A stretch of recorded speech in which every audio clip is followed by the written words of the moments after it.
오늘 우리에게 주시는 하나님의 말씀은 여호수아서 3장 8절에서 17절까지 말씀입니다.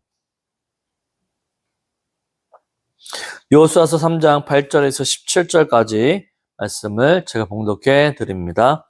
너는 언약궤를 맨 제사장들에게 명령하여 이르기를 너희가 요단 물가에 이르거든 요단에 들어서라 하라. 여호수아가 이스라엘 자손에게 이르되 이리 와서 너희의 하나님 여호와의 말씀을 들으라 하고 또 말하되 살아계신 하나님이 너희 가운데 계시사 가나안 족속과 헷 족속과 히위 족속과 브리스 족속과 기르가스 족속과 아모리 족속과 여부스 족속을 너희 앞에서 반드시 쫓아내실 줄을 이곳으로서 너희가 알리라. 보라, 온 땅에 주의 언약궤가 너희 앞에서 요단을 건너가나니 이제 이스라엘 지파 중에서 각 지파에 한 사람씩 12명을 택하라. 온 땅에 주 여호와의 궤를 맨 제사장들의 발바닥이 요단물을 밟고 멈추면 요단물 곧 위에서부터 흘러내리던 물이 끊어지고 한 곳에 쌓여 서리라. 백성이 요단을 건너려고 자기들의 장막을 떠날 때 제사장들은 언약궤를 메고 백성 앞에서 나아가니라. 요단이 곡식 거두는 시기에는 항상 언덕에 넘치더라. 궤를 맨 자들이 요단에 이르며 궤를 맨 제사장들의 발이 물가에 잠기자 곧 위에서부터 흘러 내리던 물이 그쳐서 사르단에 가까운 매우 멀리 있는 아당 상급 변두리에 일어나 한 곳에 쌓이고 아라바의 바다 연매로 향하여 흘러가는 물은 온전히 끊어짐에 백성이 여리고 앞으로 바로 건널세 여호와의 언약궤를 맨 제사장들은 요단 가운데 마른 땅에 굳게 섰고 그 모든 백성이 요단을 건너 길을 마칠 때까지 모든 이스라엘은 그 마른 땅으로 건너갔더라. 아멘. 오늘 말씀의 제목은 하나님의 기적을 경험하라. 하나님의 기적을 경험하라 입니다. 우리는 매일 기적을 경험하고 있습니다. 왜 뜬금없이 기적을 이야기하느냐라고 반문할 수 있지만 우리의 삶은 바로 매일이 은혜의 삶이고 또 기적의 현장입니다. 여러분, 은혜란 무엇입니까? 갚을 수 없는 것을 받았을 때 바로 은혜라고 부릅니다. 은혜를 다른 말로 표현하면 기적이라고 말할 수 있습니다. 왜냐하면 하나님이 허락해 주시지 않으면 우리가 누릴 수 없는 것들이 너무나도 많기 때문이죠. 우리가 숨을 쉬는 공기도 이 공기에 산소가 없고 이산화탄소가 많다면 우리는 숨을 쉬지 못하고 죽을 것입니다. 또한 우리가 저녁에 집에 와서 잠을 자게 됩니다.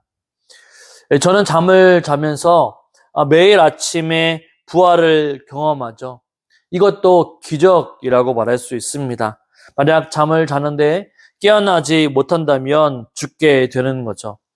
그런데 우리는 매일 하나님의 은혜로 아침에 잠에서 깨어 일상생활을 지속할 수가 있습니다. 바로 이 모든 것들이 하나님의 은혜입니다. 성경에 보면 하나님이 이스라엘에게 행하신 놀라운 기적이 있습니다. 하나님은 이스라엘 백성들을 출애굽시킬 때 홍해를 갈라서 물이 벽이 되게 하고 마른 땅을 건너는 사건이 아마도 우리가 기억하는 대표적인 사건일 것입니다. 또한 광야 생활을 하면서 매일 만나와 메추라기를 주신 것도 하나님이 이스라엘 가운데 기적을 베푸시는 바로 여러 놀라운 일입니다. 뿐만 아니라 오늘 본문에 나오는 홍해 다음의 기적, 마치 홍해의 기적을 다시 보게 하는 요단강가의 물가를 마른 땅으로 마르게 하시는 하나님의 기적도 그 기적의 일부분일 것입니다. 여러분, 이스라엘만 하나님의 기적을 경험한 사람들일까요? 우리도 마찬가지로 이스라엘 백성들과 같이 기적을 경험할 수 있습니다. 그렇다면 어떻게 우리가 하나님이 베풀어 주시는 그 기적을 경험할 수 있을까요? 본문을 통하여 함께 살펴보도록 하겠습니다. 첫째로는 약속의 하나님을 믿는 자가 기적을 경험합니다. 우리 8절과 9절 말씀을 먼저 읽어보도록 하겠습니다. 너는 언약궤를 맨 제사장들에게 명령하여 이르기를 너희가 요단 물가에 이르거든 요단에 들어서라 하라. 여호수아가 이스라엘 자손들에게 이르되 이리 와서 너희 하나님 여호와의 말씀을 들으라 하고. 아멘. 여호수아가 하나님의 말씀을 듣고 담대하게 제사장에게 말합니다. 그 명령은 요단 물가, 곧 요단강에 도착하게 되면 요단 안에 들어가라, 요단강에 들어가라 라고 하는 말씀입니다. 여기서 요단에 들어서라 라고 하는 말은 요단강가에 들어가서 서 있으라 라고 하는 이야기이죠. 여호수아가 제사장들에게 명령한 것이 무엇입니까? 지금 요단강에 강물이 넘쳐 흘러 있습니다. 다른 때보다 훨씬 수위가 높습니다. 물살이 세고 물결이 넘쳐 흘릴 지경입니다. 넘칠 거립니다. 여러분, 홍수가 나서 물이 위에서 아래로 흐르게 될 때 강에 물이 넘쳐 흐르는 장면을 보신 적이 있으십니까? 저는 시골에서 살았기 때문에 태풍이 오거나 집중호우가 있을 때 마을에 광경들을 보게 되는데, 제가 살았던 지역이 이 만경강 하류 지역이었습니다. 비가 많이 오면 위에서부터 많은 것들이 떠내려옵니다. 물살이 세지고 흙탕물이 되고 여러 가지 굉장히 요란한 소리도 흘러 넘칩니다. 굉장히 위험하죠. 굉장히 무서움을 느끼게 됩니다. 그런데 여호수아는 제사장들에게 지금 요단 강가에 들어가 서 있으라라고 명령을 하고 있습니다. 여러분, 그 명령을 들은 제사장들은 어떠했을까요? 그 이야기는 조금 이따가 하도록 하겠습니다. 여호수아는 제사장들에게 명령할 뿐만 아니라 이스라엘 자손들에게도 이야기합니다. 너희의 하나님 여호와의 말씀을 들으라라고 얘기하죠. 여호수아는 하나님을 너희의 하나님이다라고 말씀하고 있습니다. 여러분, 하나님은 이스라엘을 선택하셨죠. 이스라엘이 하나님의 백성이 된 것은 이스라엘 민족이 큰 민족이고 자랑할 만한 능력이 있고 자랑할 만한 것이 있고 능력이 있는 바로 민족이어서 하나님이 선택하신 것이 아닙니다. 성경은 무엇이라고 얘기합니까? 신명기 7장 7절에 보면 여호와께서 너희를 기뻐하시고 너희를 택하심은 너희가 다른 민족보다 수요가 많기 때문이 아니니라. 너희는 오히려 모든 민족 중에서 가장 적으니라. 하나님은 이스라엘 선택하신 목적은 바로 하나님의 은혜 때문입니다.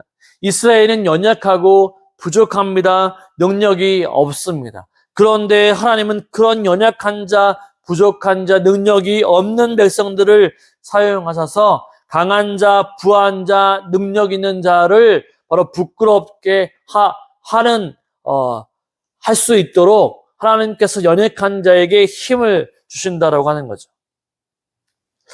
여러분 중에 지금 자신의 연약함 때문에 고민하시는 분이 있으십니까? 하나님은 이 작은 능력도 없는 이스라엘 백성을 바로 너희의 하나님, 그분의 백성으로 삼아 주셨다고 하는 사실에 바로 우리는 기억해야 한다는 것이죠. 우리는 능력도 없고 힘이 없습니다. 그러나 하나님이 우리를 자기의 백성으로 삼아 주시는 것이죠. 여러분 중에 지금 자신의 연약함 때문에 고민하시는 분이 있으십니까? 하나님의 위대하심을 바라보시기 바랍니다.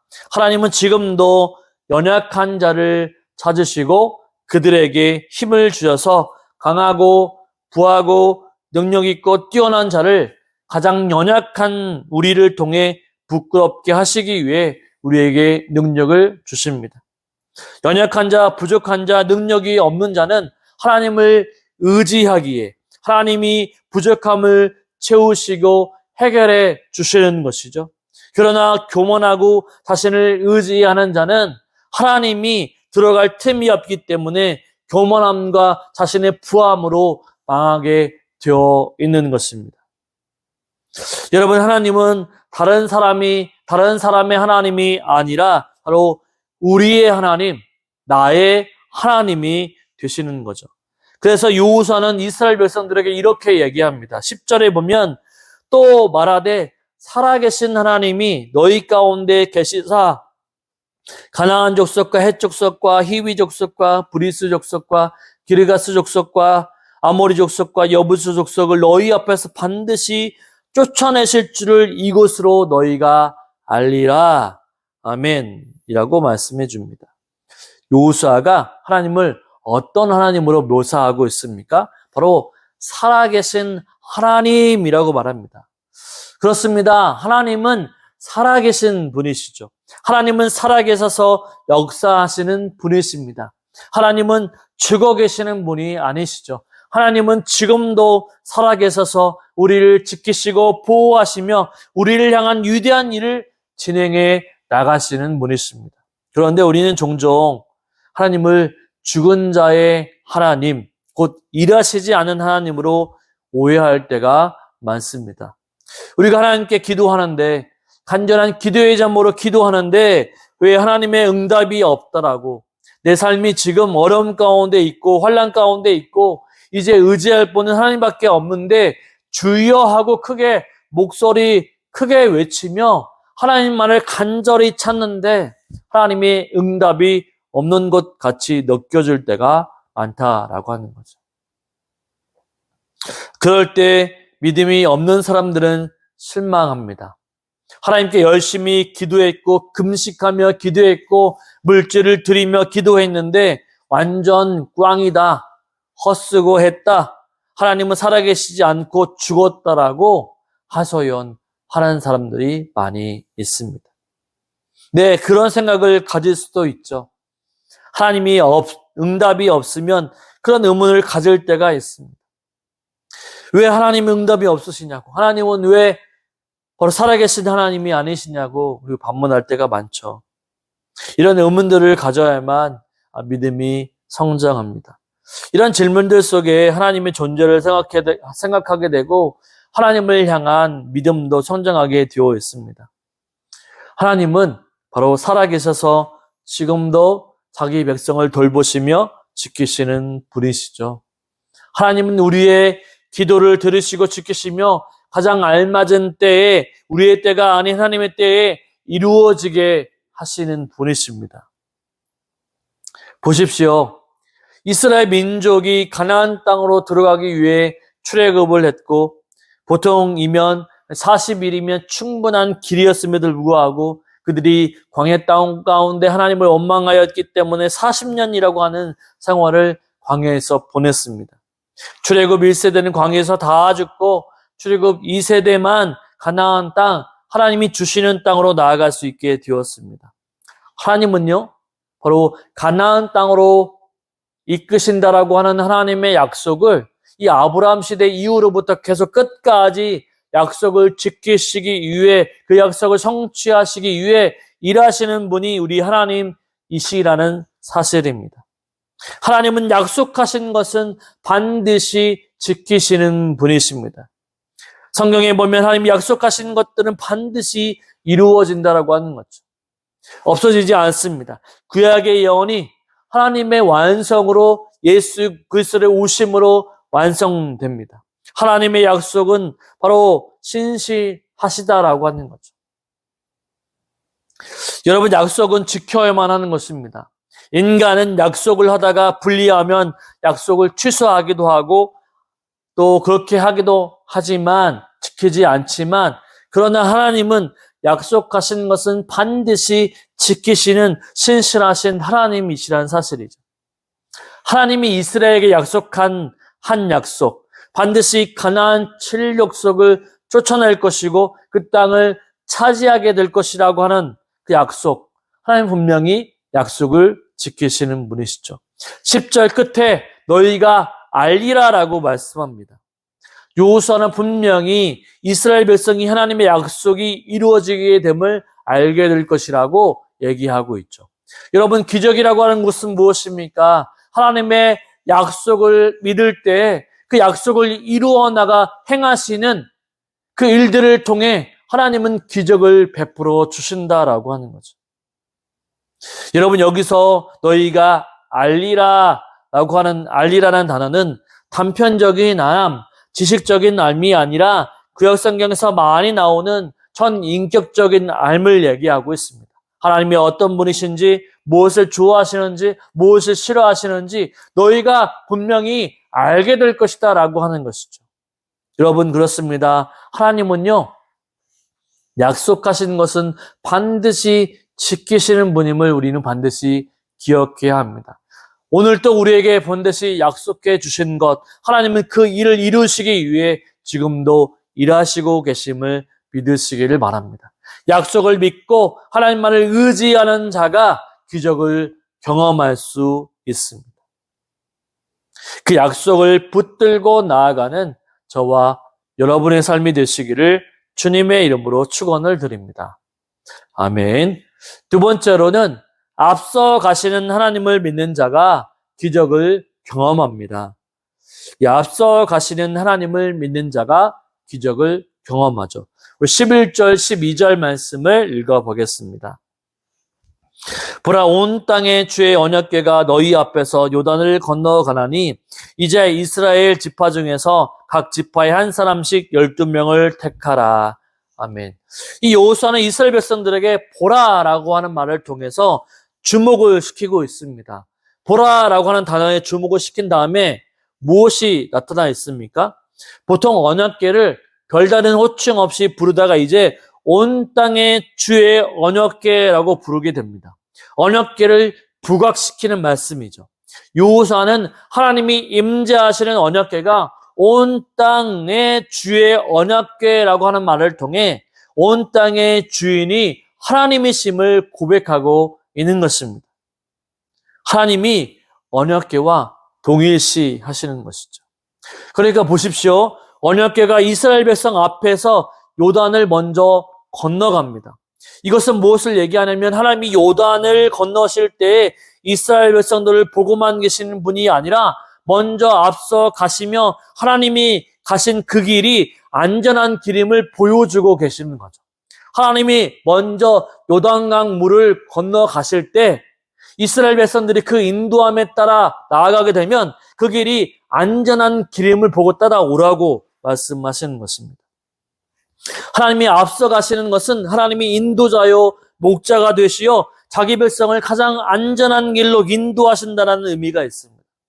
그러므로 그분의 백성들은 그분의 인도하심에 따라가기만 하면 살게 된다라고 하는 거죠. 여러분, 이거 잘 알고 있는 다윗 시편 23편에서 고백하는 것 있지 않습니까? 여호와는 나의 목자시니 내게 부족함이 없으리로다. 또한 푸른 풀밭 쉴만한 물가로 인도한다라고 다윗은 고백하고 있습니다.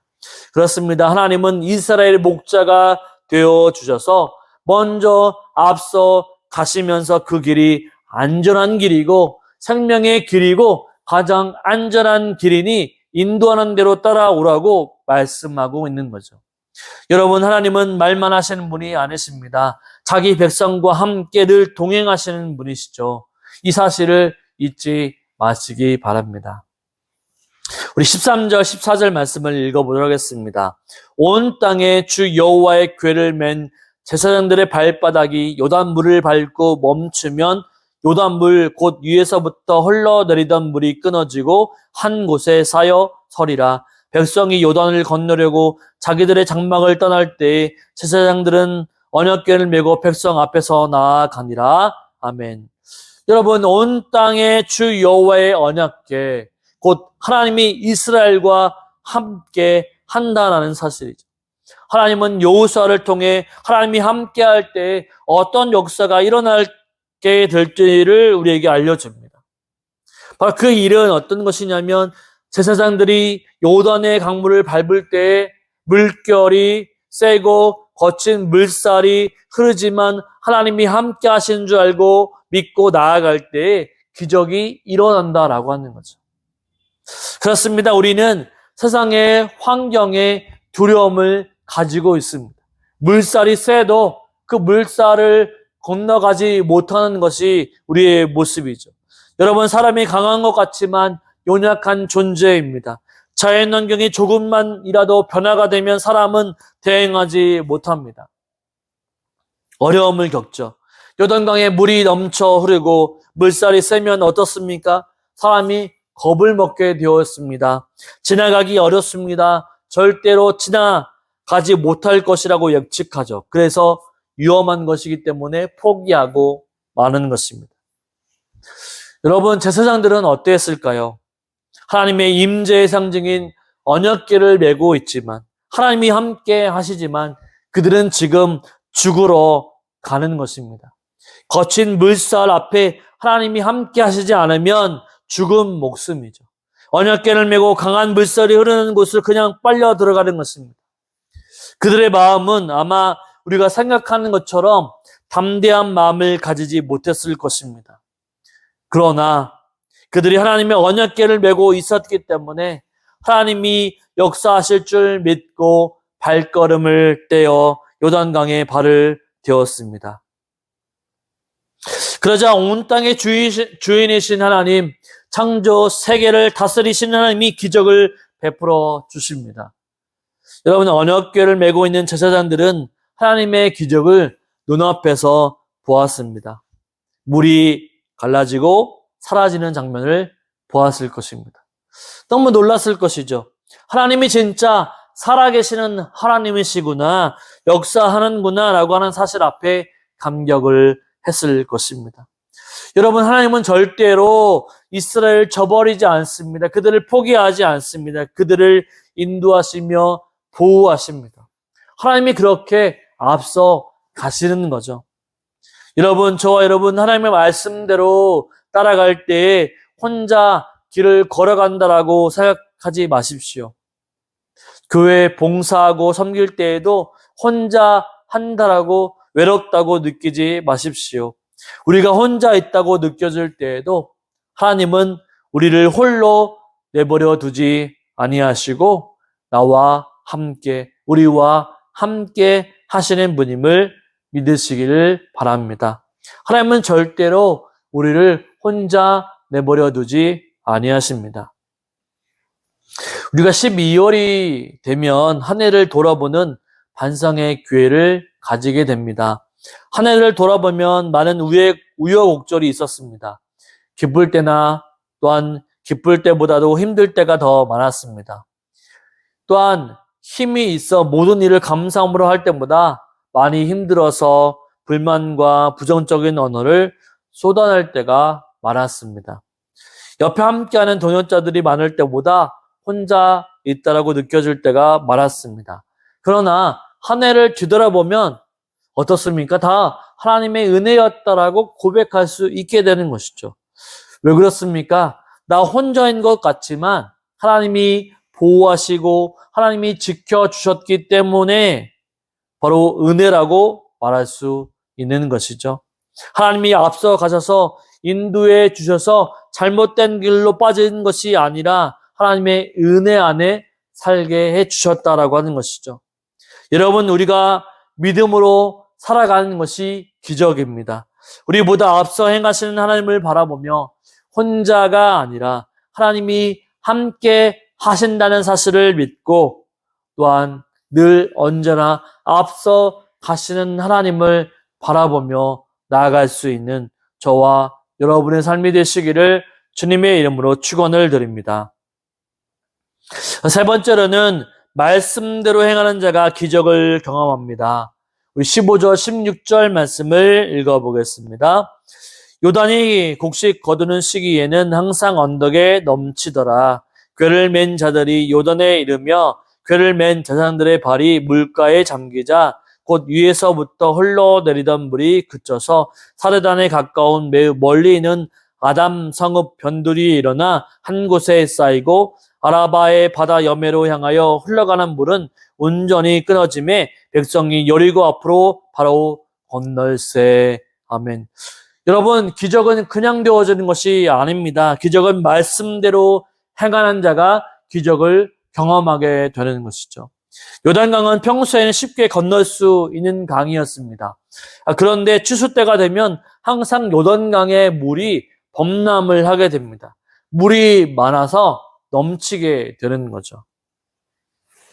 이 여호와의 언약궤를 맨 제사장들은 바로 하나님의 말씀에 따라 순종하며 요단강에 발을 내딛기 시작합니다. 얼마나 떨리는 순간일까요? 하나님이 말씀해 주시긴 했지만 거짓말이면 어떡하지? 하나님이 일하시지 않으면 어떡하지? 라고 하는 의심이 생기지 않았을까요? 온전한 믿음으로 나아갔다면, 분명히 나아갔다면, 네, 하나님을 믿고 나아갔다면 좋았을 것이죠. 그러나 많은 사람들은 하나님을 따르면서도 의심을 하기도 합니다. 그런데 그들은 억지로 하든지 아니면 할 수 없이 해야만 하든지 말씀대로 순종하며 했던지 그들은 말씀대로 요단강의 발에 물을 들이기 시작했던 것이죠. 그러자 어떻게 되었습니까? 16절에 보니까 위에서부터 흘리던 내리던 물이 그쳤습니다. 그리고 물이 가까운 데서부터 멀리 있는 곳까지 쌓이고 끊어졌습니다. 마른 땅이 되었던 것이죠. 이제 요단강을 넘어가지 못할 강이 아니라 쉽게 넘어가는 땅으로 변화되었습니다. 이제 안전하게 이스라엘 백성들이 마른 땅으로 건널 수 있게 된 것이죠. 여러분, 하나님의 말씀대로 행하게 되면 기적을 경험하게 됩니다. 기적이 다른 것이 아닙니다. 말씀대로 행하는 것이 기적이죠. 내 힘으로, 내 능력으로, 내 생각으로 순종하지 못하지만 하나님을 믿는 그 믿음으로 순종하는 것, 곧 그것이 기적입니다. 하나님 그 믿음을 보시며 기적을 행하시죠. 언약궤를 맨 제사장들이 능력이 있어서 강이 마른 땅이 된 것이 아닙니다. 하나님이 제사장들을 통해 그렇게 일하시게 하신 것이죠. 우리는 하나님의 통로입니다.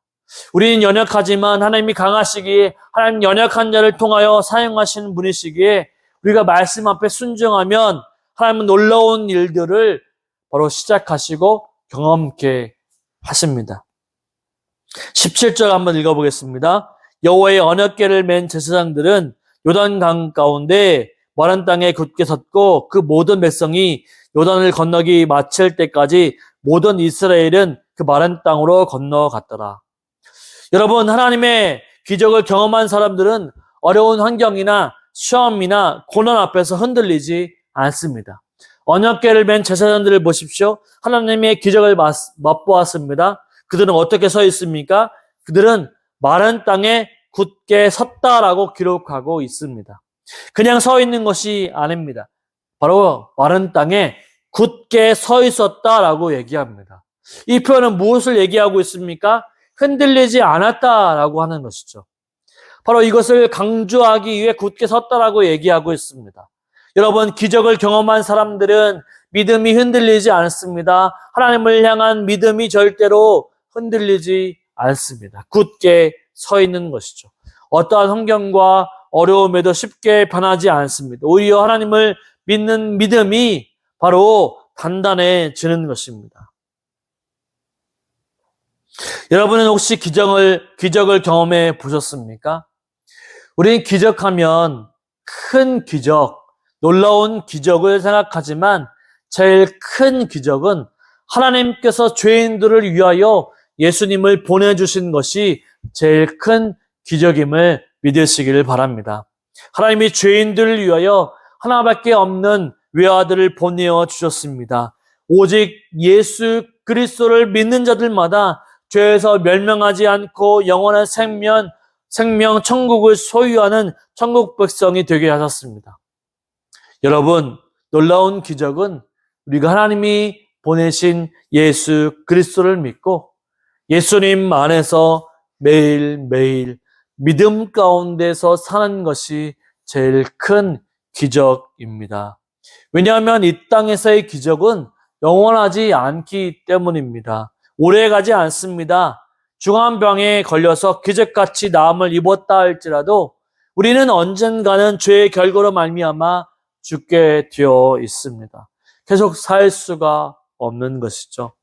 그러니 영원하지 않는 것입니다. 바로 이 땅의 모든 이적들은 영원하지 않습니다. 그러나 영원한 것이 있는데 그것은 바로 예수 그리스도를 믿어 영원한 천국을 소유하는 것입니다. 이것이 기적이죠. 우리는 매일 예수님으로 인해 기적을 경험하고 있는 인생들입니다. 예수님이 말씀하시는 대로, 예수님이 인도하시는 대로 예수님만 따라가면 우리는 영원한 풍성한 삶을 누릴 수가 있는 것이죠. 저와 여러분, 하나님의 말씀 앞에 순종하는 믿음을 가지고 나아가시길 주님의 이름으로 축원을 드립니다. 우리는 매일매일 기적을 경험하고 있습니다. 매일매일 숨을 쉴 수 있는 것도 기적이고 매일매일 입을 것, 먹을 것, 부족하지 않은 것도 기적입니다. 가장 큰 기적은 죄인인 내가 하나님의 은혜로 예수님을 믿어 천국 백성, 하나님의 자녀가 된 것입니다. 이것이 우리의 큰 기적임을 잊지 마시기를 바랍니다. 저와 여러분, 기적을 경험합시다. 지금도 믿음의 눈을 열면 하나님이 베푸시는 기적이 얼마나 많은지 알게 될 것입니다. 나는 기적을 경험해 보지 않았어 라고 말하기보다 하나님의 말씀 앞에 순종하며 살아가 매일매일이 하나님의 은혜이라고 매일매일 하나님의 기적이라고 고백하며 나아갈 수 있는 저와 여러분의 삶이 되시기를 주님의 이름으로 축원을 드립니다. 아멘.